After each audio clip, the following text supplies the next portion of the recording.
皇上，您的意思是要将刘德昭一案发回重审吗？不必了，刘德昭和他的同党都已经砍头了，这事儿就这么盖棺定论了。你先跪安吧。这。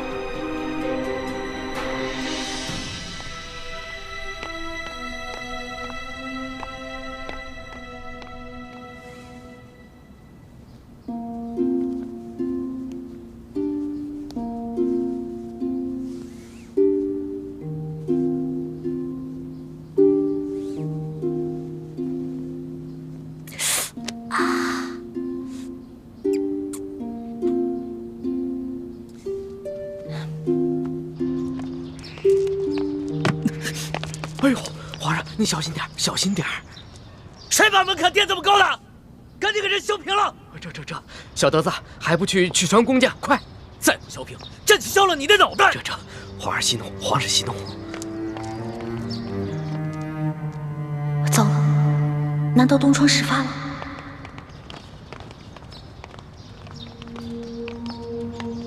你在外面等着，别让任何人靠近。这。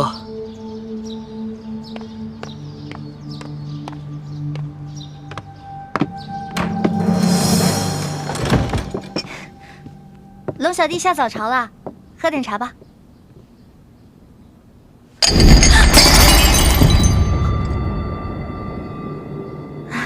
一大早发这么大火啊！天威难犯，是谁这么不懂事儿，惹龙小弟生气了？你还知道天威难犯？你这个笔墨诗书的差事做的是越发的好。是不是刘德昭的案子结了？结了。刘德昭和他同党砍头，刘氏一族褫夺功名。 贬为庶民，流放3000里，这个结果你可还满意？哎，后宫呢不得干政。虽然奴婢不在皇上的后宫之内，但是奴婢也是个女人呢，头发长，见识短，怎敢胡乱议政呢？不过皇上既然这样处理，肯定有皇上的道理啊。李欢，你别以为朕宠着你，你就可以恃宠而骄。你竟然敢矫诏给了索额图一道假圣旨！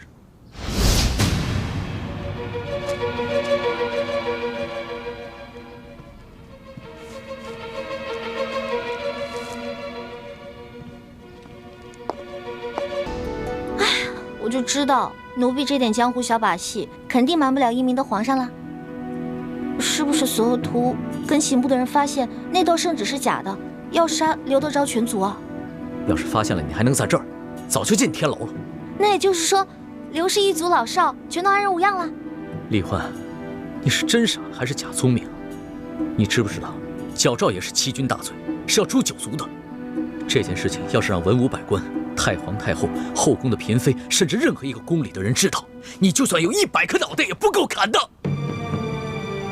奴婢矫诏的确不对，可是皇上滥杀无辜、大开杀戒，难道就是对的吗？到了这个时候，你还不知悔改，反过来指责朕滥杀无辜，你是不是以为朕真的不敢诛你九族？奴婢根本没错，错的是皇上。反正奴婢的族人早已流散四方，根本找不到了。奴婢一人做事一人当，如果皇上真的气不过的话，那就砍了奴婢的脑袋吧。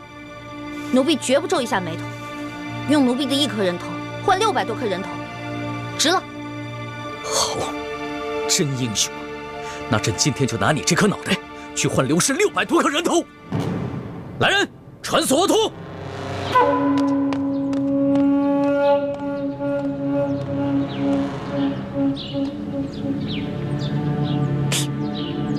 出了什么事儿了？不知道，只知道皇上这么多年都没发过这么大的脾气。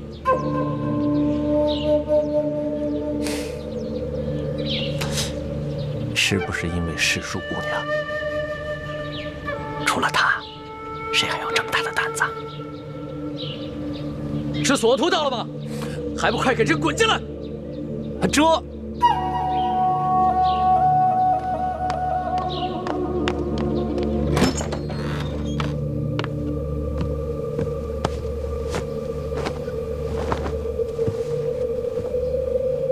皇上吉祥。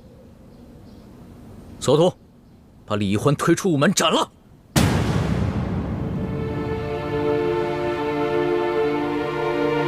啊！世淑姑娘犯了什么事儿？皇上要砍她的头啊？总之是砍头的大罪。你问那么多干嘛？还不快去！皇上息怒，皇上三思。你啰嗦那么多干嘛？啊！ 这让你去就去，这把头砍了，我看你还逞什么英雄！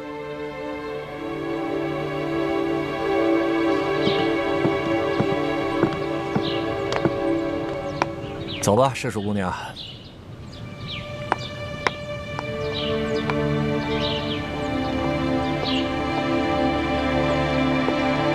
索大人。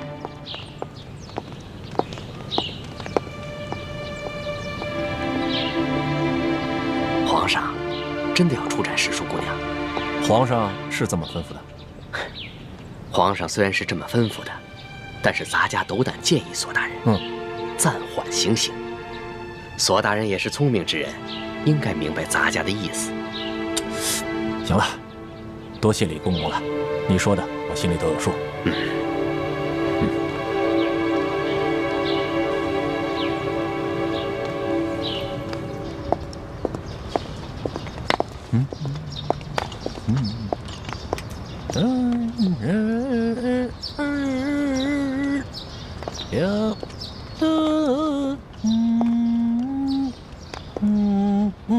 索大人，索大人，你为什么不问皇上为什么大发雷霆，要砍我头啊？我是不敢问，也不想问呐。在这宫里头，事儿知道的越少，越安全。皇上不会真砍我头吧？哎，姑娘啊，这次山西之行，我心里看得很清楚。皇上心里对姑娘那是非常看重。姑娘啊，可不比其他人呐。如果今天我真的犯糊涂，砍了你的头，那接下来皇上就该来砍我的脑袋了。那姑娘放心，咱们呢就这样慢慢的溜达。说不定我们还没有溜达到午门，皇上就派人下旨要来赦免你了。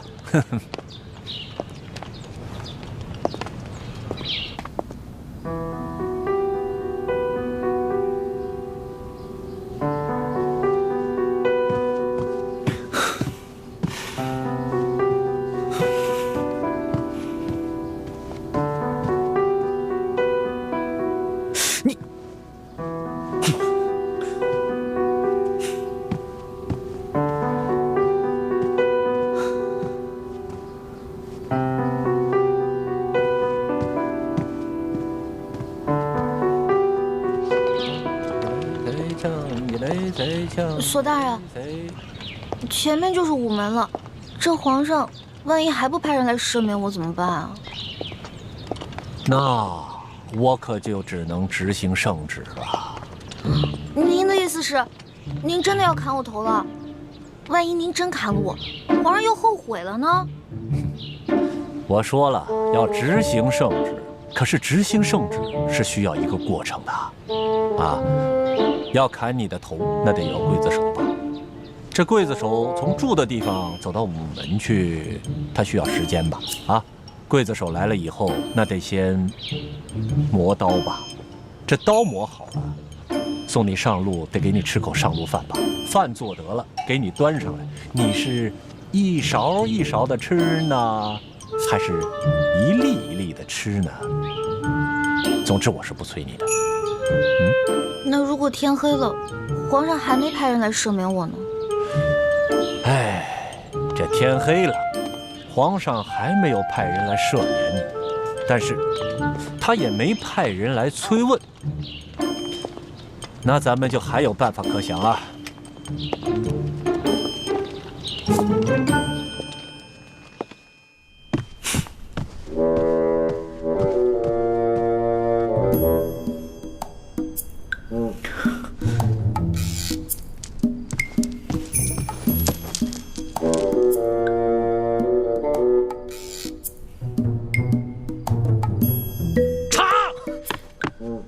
奴才这就去。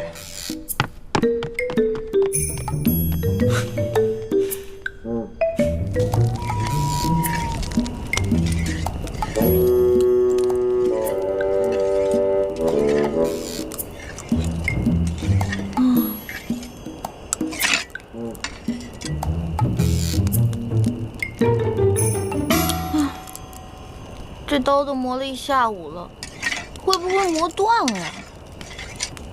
没关系啊，这把刀磨坏了，咱们换一把刀，接着磨呀。来，快吃吃。嘿嘿嘿，多吃点。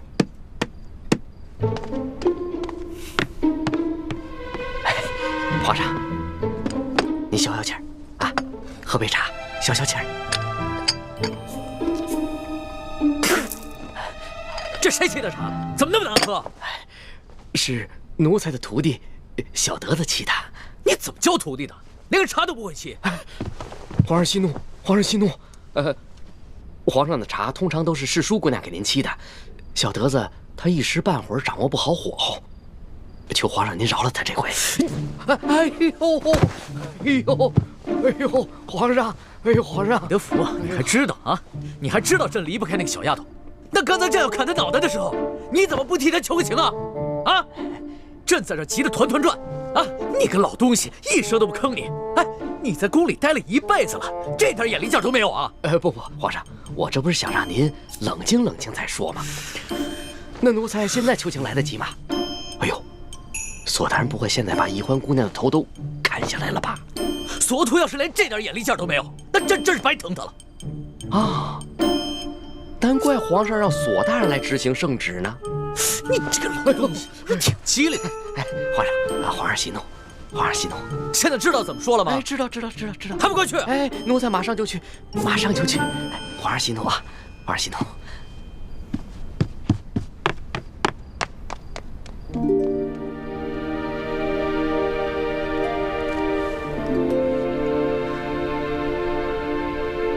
长进倒是不少，这面的针脚好多了。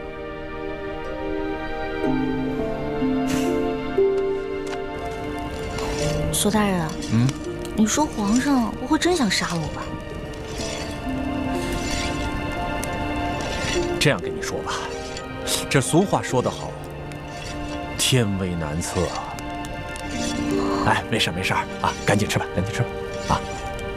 我就知道，不能相信皇上的话。之前还信誓旦旦的说永远不会砍我头呢，没有想到言犹在耳，现在就要砍我头了。呸！哎，索大人，喏，说着人来了。索大人，哎，李公公啊，皇上有旨，把李易欢带回永乐斋。哦，这样啊，好，那奴才遵旨。李公公，皇上不生我气了？那还用说，本来皇上是龙颜大怒，是我拼了性命不要，在皇上面前苦苦求情啊，皇上才让我把你送回去。姑娘，你再回去以后，可不能再忤逆龙鳞了。姑娘是聪明人，应该知道怎么做。谢谢李公公。哎，那行了，那咱们就走着。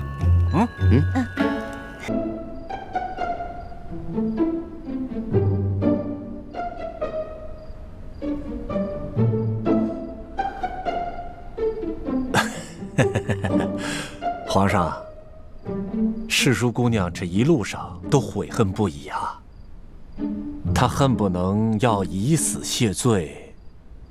皇上，我看得出来，世叔姑娘是真的知道自己错了，您就饶了世叔姑娘这一回吧。既然她已经知道错了，那朕就先留下她这颗脑袋。皇上圣明，你们都先下去吧，朕要好好亲自审问他。这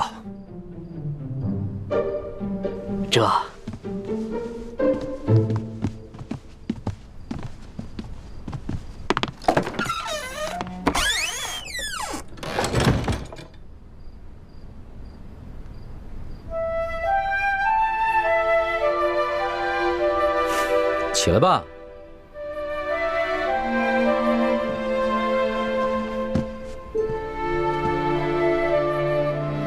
李欢，你可知罪？奴婢知罪。奴婢擅自矫诏，犯下了滔天大罪。可是那日在御花园，皇上以龙三的身份，跟奴婢一结金兰，还对着月亮发过誓。皇上跟奴婢相差1岁。同月同日不同年生，但愿将来要同年同月同日死。如果今天皇上砍了奴婢的脑袋，难道皇上要陪着奴婢一起去吗？你还敢提那档子事儿？你就是因为这个才无法无天的吧？可是你别忘了，那日在刑场，你可说过要跟朕断绝结拜情谊的。那次不算，那次是以为奴婢要被砍头了，不能连累皇上跟奴婢同生共死，所以才狠心说要断绝关系。皇上明明都知道，这是奴婢用心良苦，为何现在用这些话来堵奴婢的嘴啊？你少装委屈！刚才一副豪气冲天，要偷一颗要命一条的样子，现在在这儿装什么怂包呢？奴婢没装怂包，奴婢是真的委屈。皇上金口玉言发下结拜的誓言，难道奴婢说断绝兄弟之情，就真的能断绝吗？朕明白了，你就是算准了朕不舍得砍你这颗脑袋，所以就如此胆大妄为是吧？奴婢无依无靠、无权无势的，唯一能赌的，也就是皇上的舍不得。难道奴婢错了吗？皇上真的能舍得吗？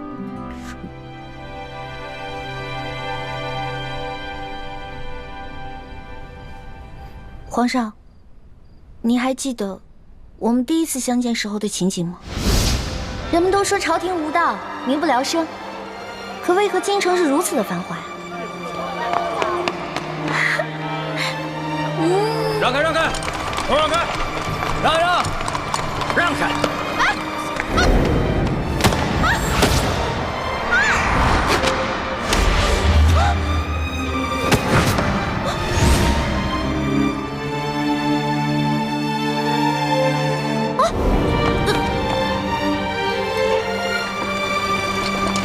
他们犯了什么罪啊？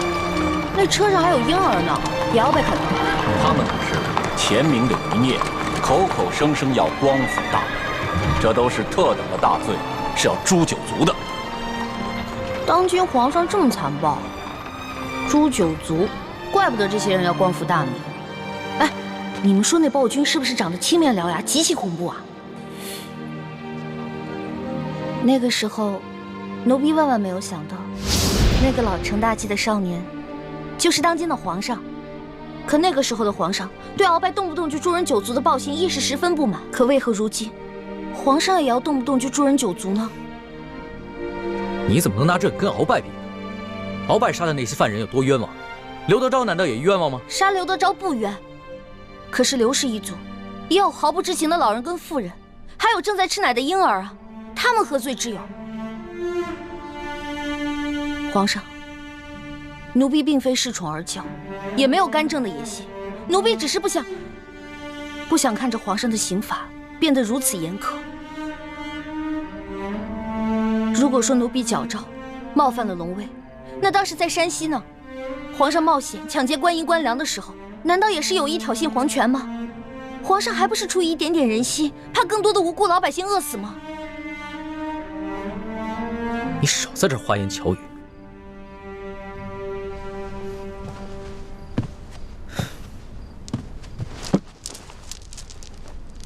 朕今日虽然不杀你，但是必须要罚你，要不然指不定日后你还会闯下什么了不得的大祸。来人啊！奴才在。李欢死罪可免，活罪难逃，把他拖下去，重打40大板。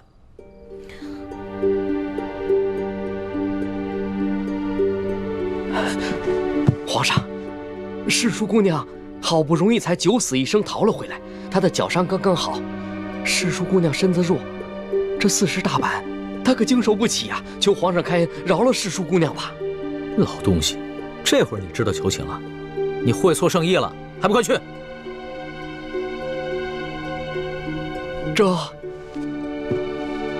慢着，皇上，您还有何吩咐？不用把人拖到掌心太监那儿，让人把板子拿到永乐斋来。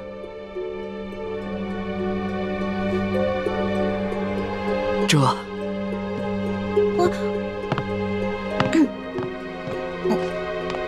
皇上，你真的要打奴婢40大板啊？要不然呢？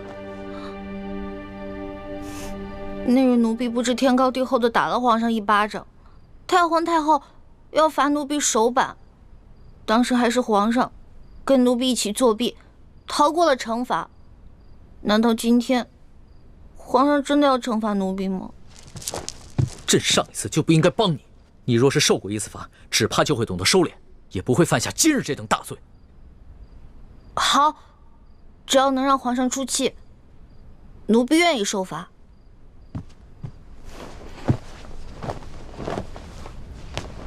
奴婢谢皇上隆恩。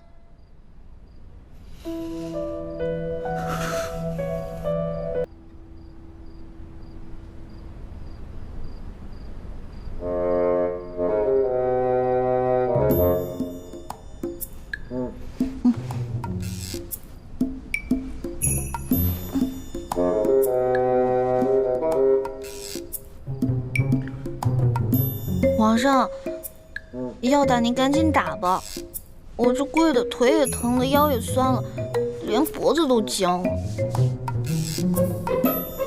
这老东西拿个板子还拿这么久。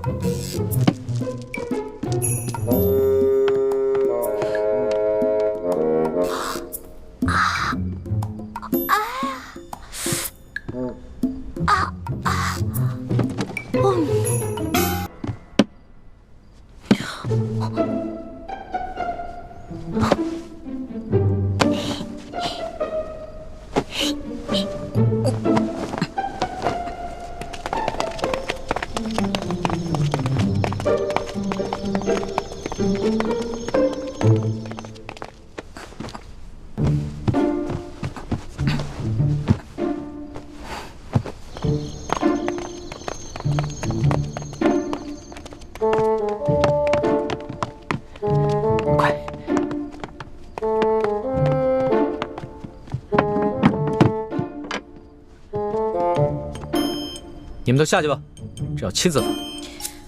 这……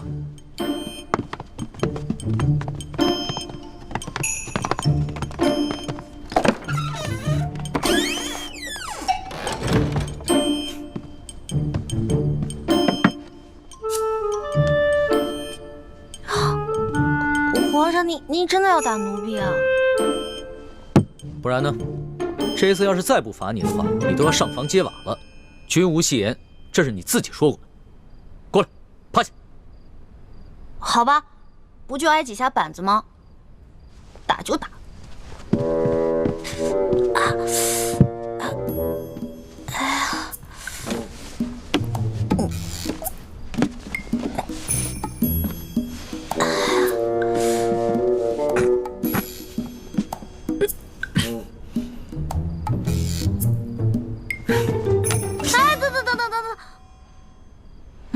皇上，要不然咱俩商量一下呗？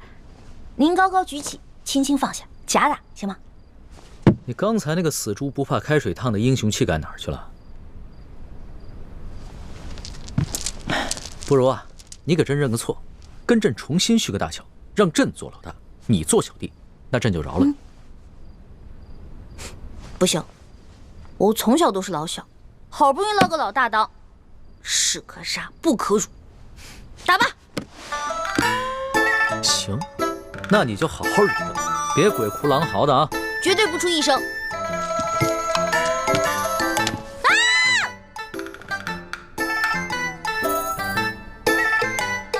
我真打了！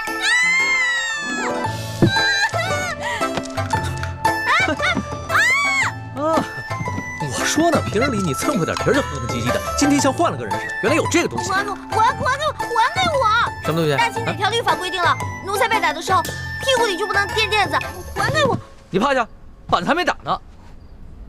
皇上，您难道真的要打奴婢40大板吗？皇上，您看您这板子这么大，你要是真在我屁股上打，那我屁股不得开花了？能不能打个折呀？半折、对折，20下。不行，40大板，一下都少不了。那要不然就4折15下。你的算术先生是被你活活气死的吧？4折16。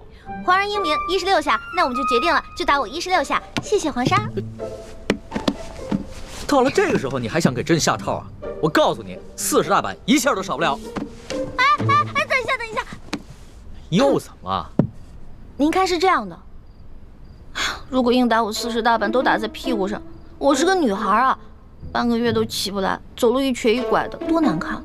要不然换个地方打。也是，真把你屁股打坏了，你这半个月下不了床，朕这也没人伺候。行，你先起来吧。谢皇上开恩。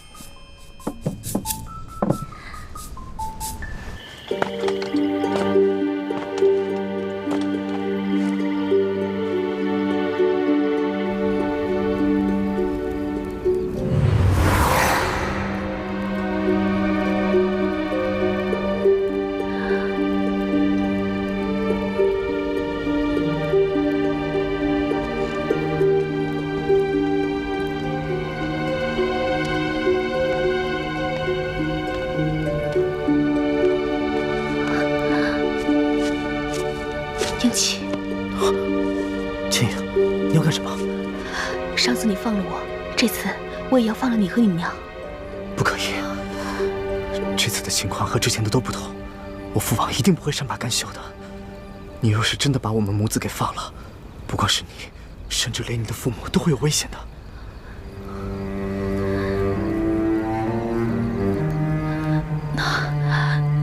那我该怎么办啊？没事。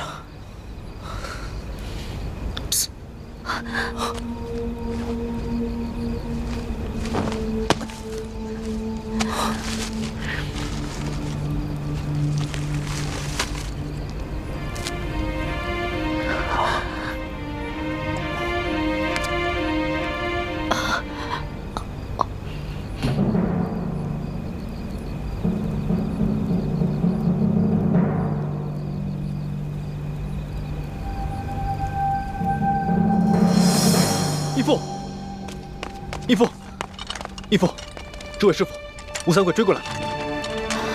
怎么办？我们逃吗？逃不是办法，在这云南境内，我们只会被他们追得精疲力尽，最后结果还是一样。那以太子之意呢？我们手上有人质，而且今晚吴三桂明明可以全歼我们，却下令手下留住活口，说明我们对他还有价值。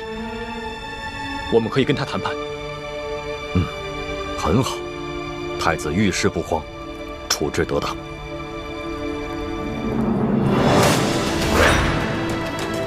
晋王，启禀太子，你们已无路可逃，识时务者为俊杰，快出来投降吧！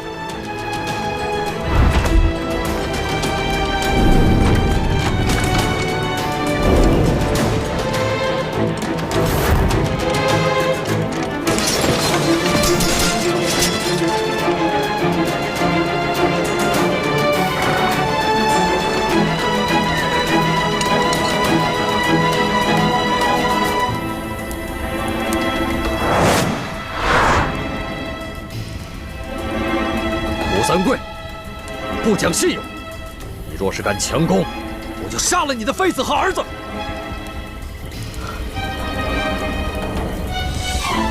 王爷，怎么办？晋王，你已是瓮中之鳖，无处可逃。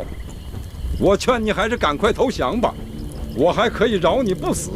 我给你1天的时间考虑，希望你不要让我失望。传令下去，距离此处100步之外安营扎寨，听候本王的号令。卑职遵命。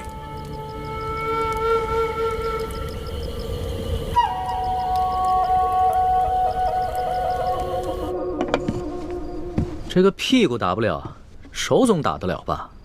把手伸出来。皇上，你干嘛呀？又要打我呀？行了，别废话，把手伸出来。我不。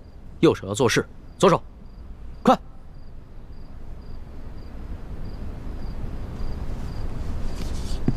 疼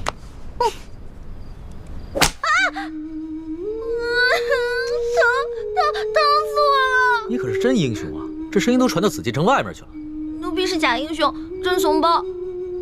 如果皇上行的话，你试试，你不叫我就服你。这个时候你还敢跟朕顶嘴？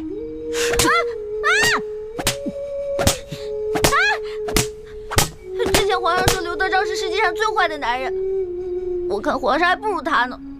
刘德昭虽然欺上瞒下、贪赃枉法，但他对自己的女人从来不打，他对他女人很好的。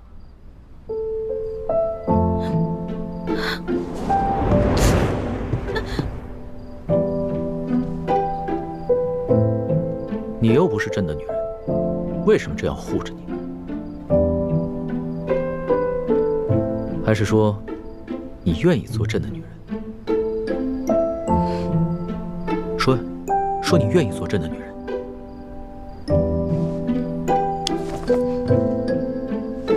皇上还是继续打吧，奴婢绝对不出一声。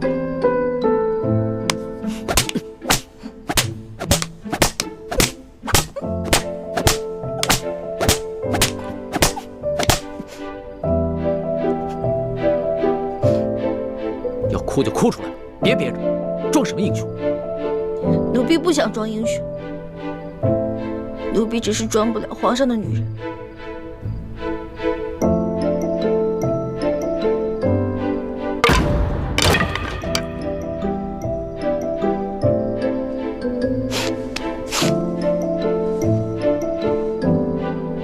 皇上，您这是不打了呀，还是改日再打呀？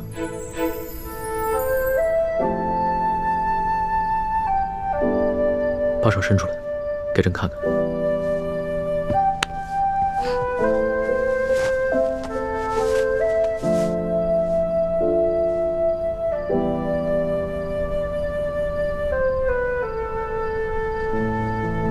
怎么这么娇气？才打了几下就变成这个样子。或者你试试，也疼。老大，不是朕想打你。朕如果这次不罚你的话，朕怕你将来越来越无法无天。真要做出什么事情，连朕都保不了你的时候，那朕就真的后悔都来不及了。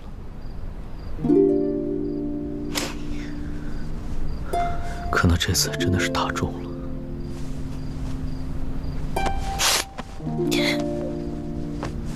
都疼死了。好了，老大。别哭了，你哭起来的样子真是丑极了。还丑呢，我现在连脸都没有了。你把我手打成这么肿，我以后怎么见人啊？你陪我，你陪我。好了好了，打几下手也哭。这个世上，只有你一个人会把朕的龙袍当抹布。行了，别哭了，你还真赖上朕了。打了人就想跑啊！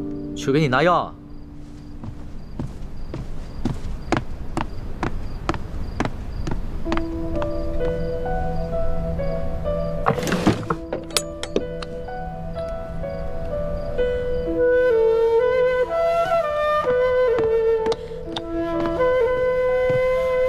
把手伸出来。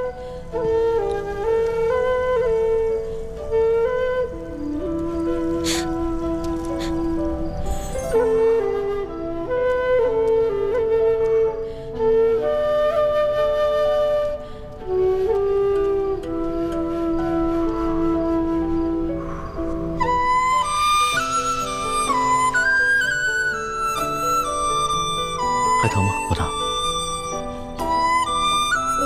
你这样看着我干什么？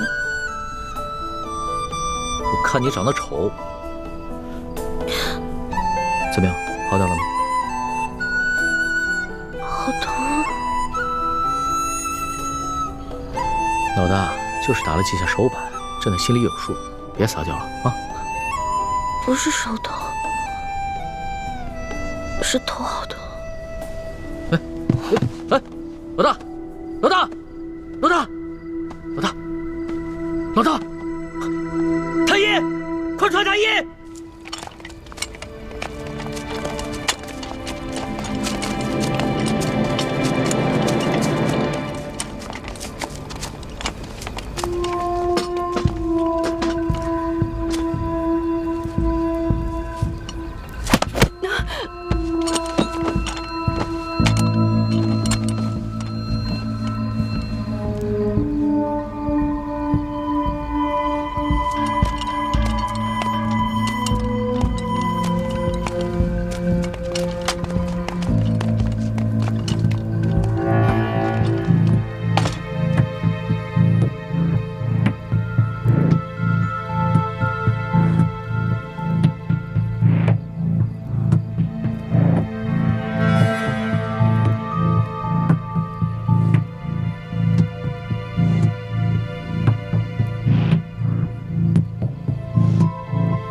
在此之前，我本以为吴三桂安插在我们明珠谷中的奸细，只是一个身份不高的小角色。但如今看来，吴三桂不仅知道我儿子李建清就是大明王朝最后一个太子朱慈轩的机密，而且还对我等来到滇都以后的行动了如指掌。这就说明，这个内奸不仅仅已经进入了我们明珠谷的核心层，更在我们在座的9个人中间。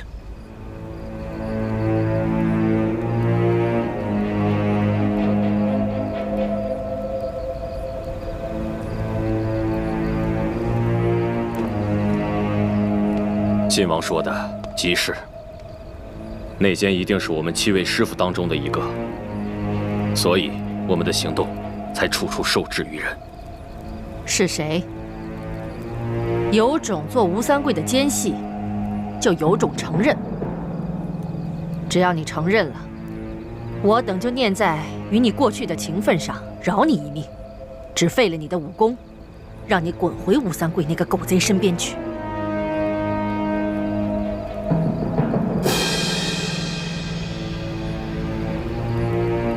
靖王，你心中可有怀疑对象？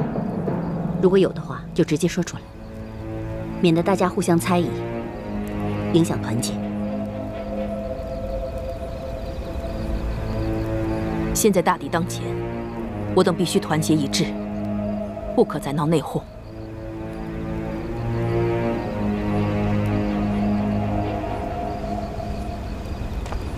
太子，你可有怀疑对象？除了义父，在座7个人当中，有5个是我尊敬的师长，还有2个是我从小一起长大的兄弟姐妹。我实在不知道该怀疑谁。不管怀疑谁，我的心里都十分愧疚，十分难过。我此刻的心情跟太子一样，不管此前知道鳌拜在我明珠谷中安插有奸细，还是这次来到滇都，得知吴三桂也在我明珠谷中安插有奸细，我都不忍心怀疑各位，因为我们都是10几年出生入死、肝胆相照的好兄弟。倩影跟默笙，更是同太子从小一块长大，情同手足。但是我也知道，这些年来，我们的大业进展得极为不顺利，缺乏经费，条件艰苦。有些人渐渐动摇了，有些人退出了，还有些人投敌叛变了。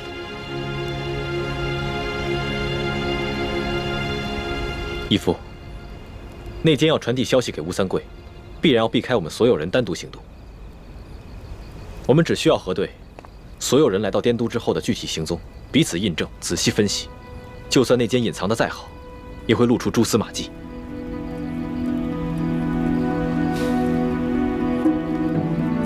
眼下也只好如此了。我恳请各位暂时都先退出屋去，然后逐一接受我跟太子的盘问。希望各位在外面期间不要私自交谈。不知各位可愿意配合？我等愿意配合晋王与太子的盘问，以查出内奸。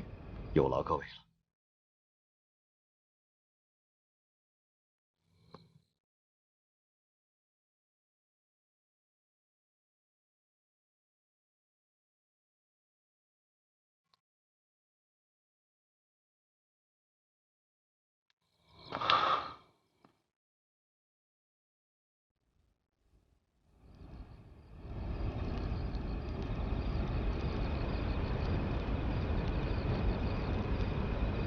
晋王、太子，眼下光复大明的大业，虽然进行得十分艰巨，而且很多人都开始动摇了，可是我们夫妇俩意志坚定，一心一意，只想光复大明，所以我们夫妇俩宁死都不会投降清廷，更不会被吴三桂这个大奸贼所利用。范兄。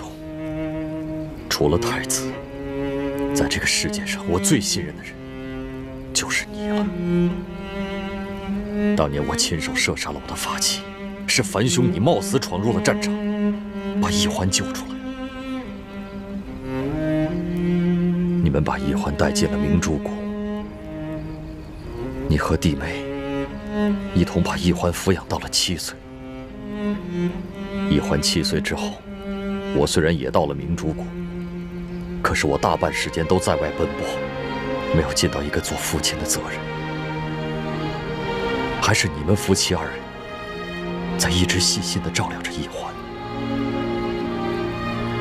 甚至在你们的亲生女儿倩影跟易欢同时遇到危险的时候，你夫妻2人先救的也是易欢，致使倩影容颜被毁。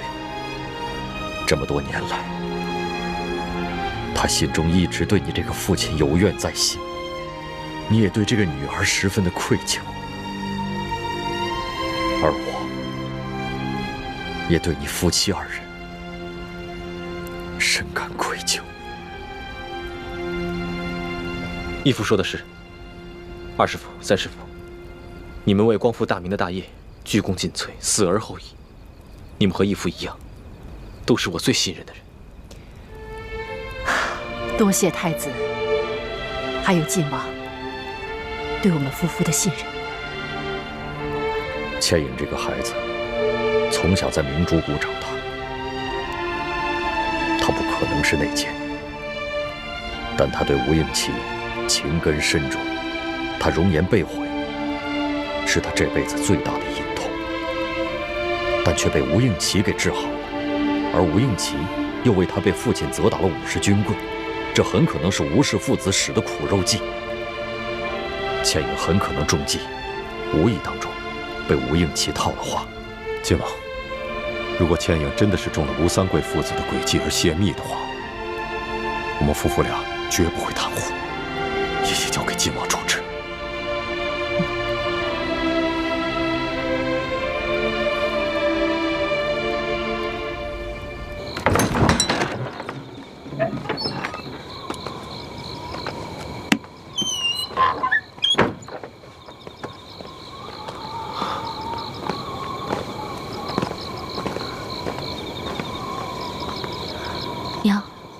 倩影，晋王跟太子叫你进去，不管什么事，你都要如实回答。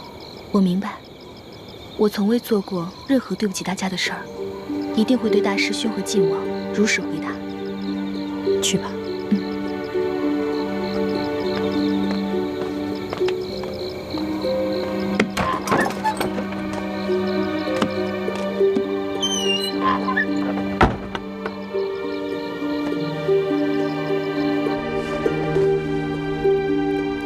大师父，大师兄，我虽身不由己，对吴应琪动了真心，但绝不至于傻到出卖我们朱明联盟的机密。而且，吴英奇对我也是真心的。在他为我挨吴三棍军棍之时，并不知道我会去而复返，也不知道你们会来滇都盗取金钥匙。如果他对我不是真心的，那今晚我们也绝不可能将他结为人质的。樊师妹，你快起来！我跟义父也是公事公办，例行盘问，万不可如此。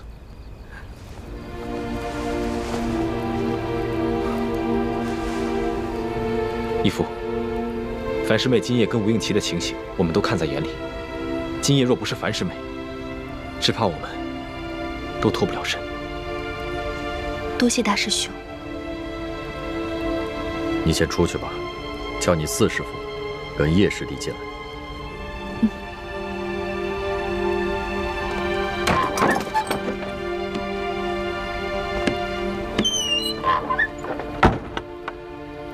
义父，我相信樊师妹。太子不必多言，此事关系重大，我不敢轻信任何人。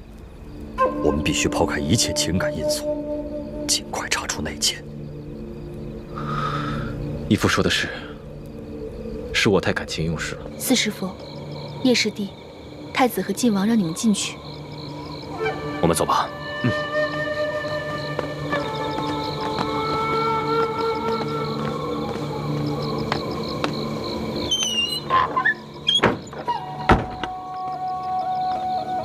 娘，还好吧？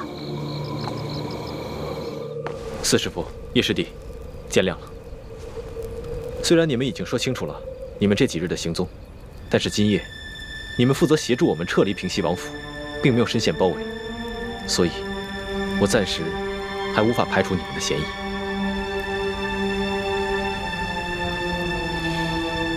我们父子愿意接受晋王和太子进一步盘查，全力配合。多谢四师傅体谅，那就有劳二位先出去，帮我们叫武师傅进来。好。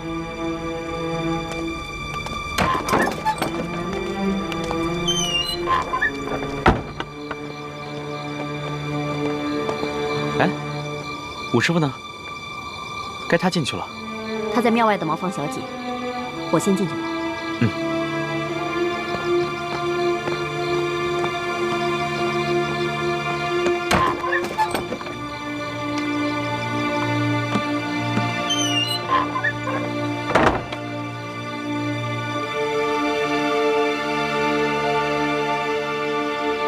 六师傅，今夜在书房之中，若非你经验丰富，发现了我们未能及时发现的机关，只怕我们大家都已经丧命了。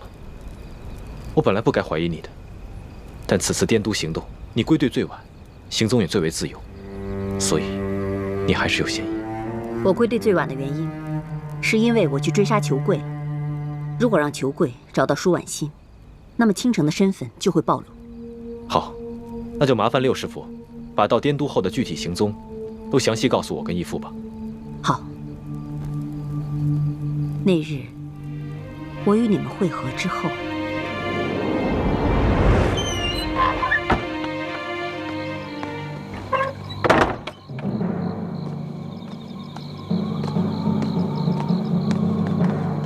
唐姐姐呢？你不是说小姐去了，现在还没回来呢？哎呀，身为女人就是可怜，想方便都不能方便。若有来世，我一定投身为男人，坚决不再做女人了。唐姐姐，请吧。哦，记住关门哦。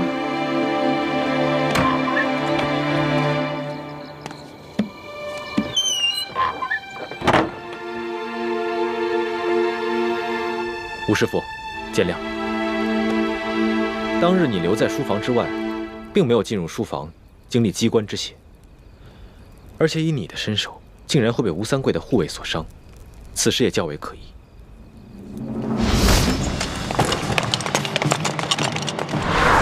有埋伏，快撤！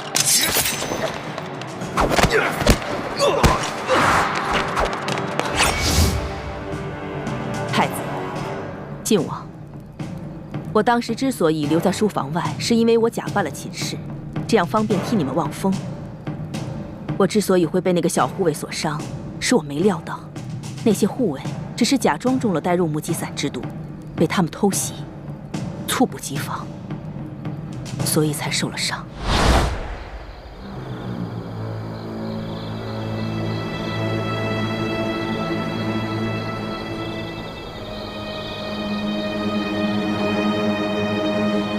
倩影，我怎么觉得有什么不对劲？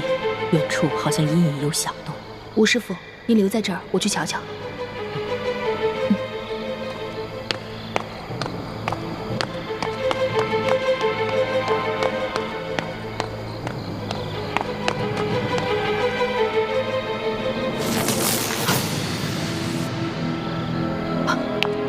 有埋伏，快撤！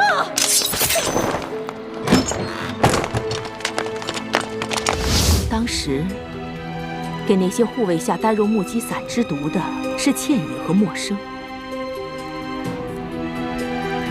我们也在王府外面收到了你们发出的信号，但奇怪的是，为什么那些护卫根本就没有中毒？刚才樊师妹说，她因为要假扮丫鬟，所以就将下毒的任务交给了叶师弟。刚刚默生也说过，他把倩影给他的毒下到了护卫们的茶中，是他亲眼看到护卫把茶喝下去，但他也不知道为什么护卫们没有中毒。那些护卫不但没有中毒，反而假装成了中毒的样子，诱使你们进了书房。他们本想借助书房的机关擒住你们，这样他们也就省去了许多麻烦。但没料到的是，你们居然能够突破书房的机关，拿到钥匙，全身而退。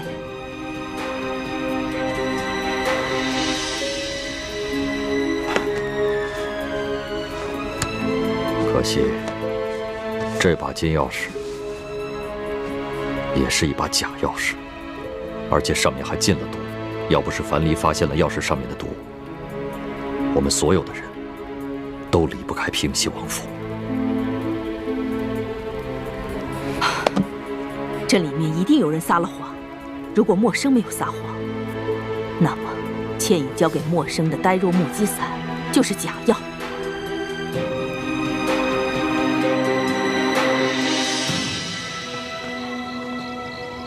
倩影，你再进来一下。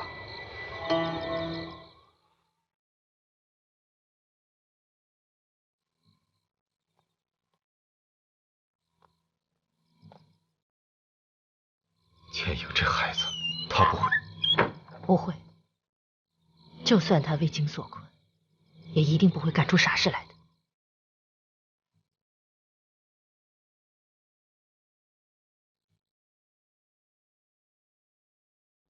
不可能，这药是我爹亲手给我的，不可能是假的。会不会是有人把药调了包？不可能。这药我一直贴身藏在胸前，没有任何人有机会接近我。难道吴三桂的儿子也没有可能接近你吗？你们不是已经……吴师傅，我和吴应琪虽然彼此有情，但我们发乎情，止乎礼，彼此之间清清白白，绝无逾矩之事。我相信樊师妹，吴应琪不会功夫，不可能有这么高明的手段，能在樊师妹毫不知情的情况下将药给调包。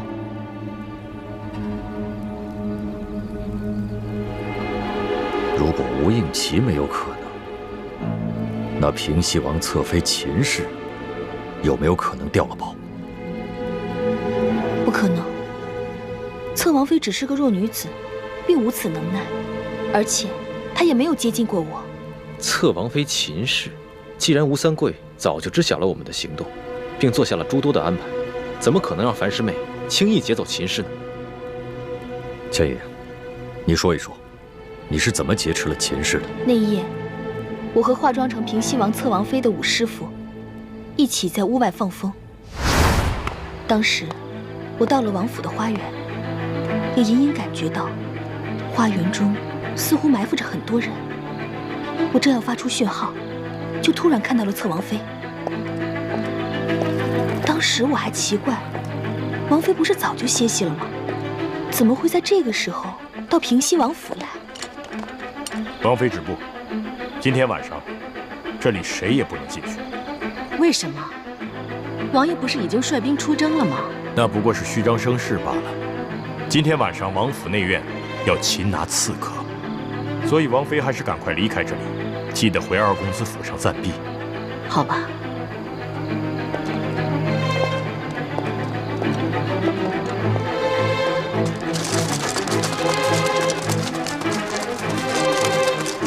我当时意识到情况有变，我们很可能中了埋伏，就悄悄尾随侧王妃。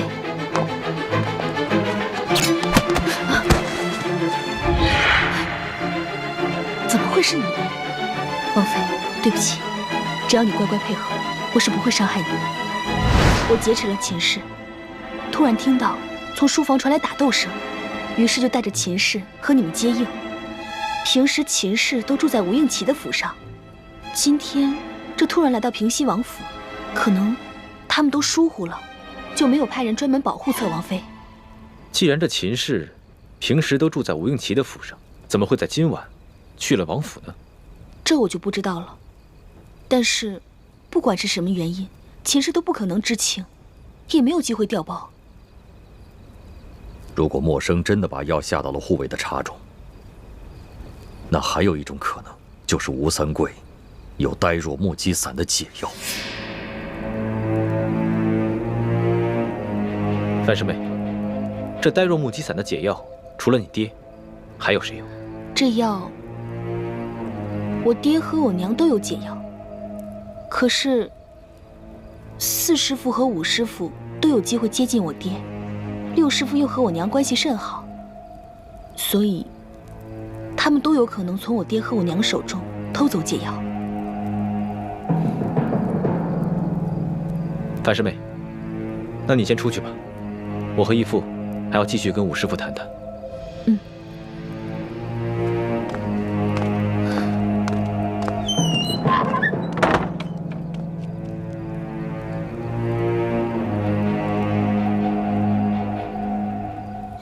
听说这病非常罕见，被出什么手机？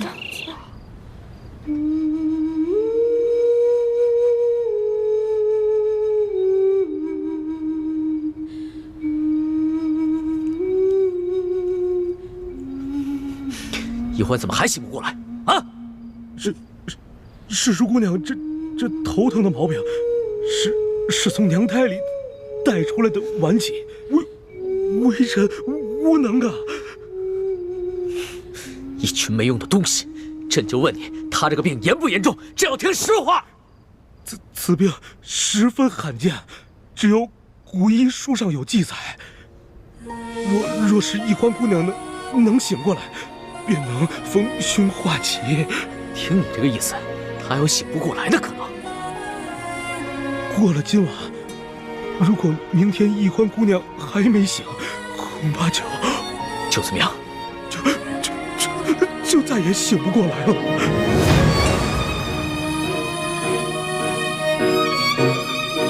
让你们太医院去会诊！你们听好了，他今天要是出什么事，你们这帮人一个都活不了！滚！这药呢？还没煎好啊！快给他喂上。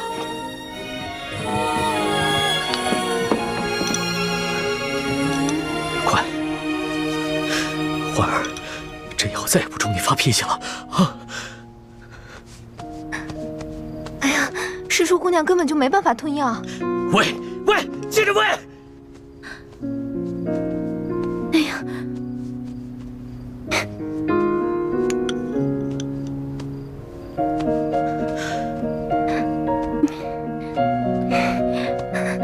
喝呀！行了，走，不要给我！是。欢儿，来，喝点药好不好？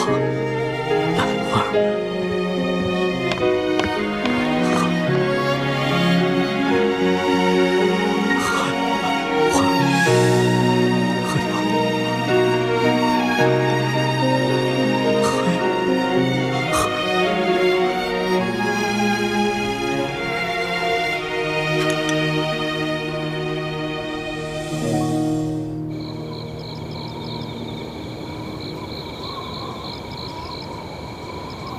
堂姐姐进去这么长时间都没有出来。你们说，该不会是靖王和大师兄怀疑武师父，所以才反复询问吧？别胡说，事情尚未查明呢，不能瞎猜疑。是。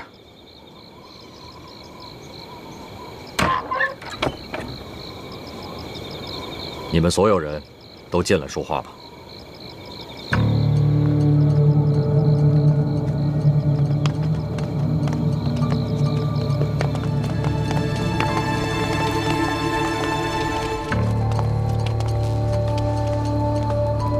诸位师傅，我和义父问了你们所有的人，现在每个人都有嫌疑，也都有合理的理由。我实在不知道该如何分辨。你们都是我最亲近的人，如果弄错了，冤枉了人，我这心里……不仅太子，就连我，也是左思右想，难以决断。在此，我只想告诉这个人，不管你是谁，我相信你对我还是有些感情的。